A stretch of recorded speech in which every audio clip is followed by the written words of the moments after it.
Weche mag ohala kambi okumba mar CIC Insurance osidho agulu motisi ni CIC Global Balance Special Fund ma geto joket mwandu ma Kenya. Aguluno mar dola irango kaka dhi konyo joket mwandu ma Kenya e ji ohandgi kod chenro ma ng'iewo gi keto mwandu.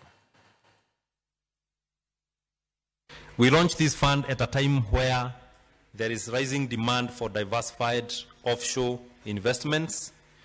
The CMA reports that corrective investment schemes assets have crossed the over 500 billion mark, with a growing appetite for foreign currency and offshore funds. So what we're launching today is essentially what you're calling a multi-asset and multi-strategy fund. What does that mean?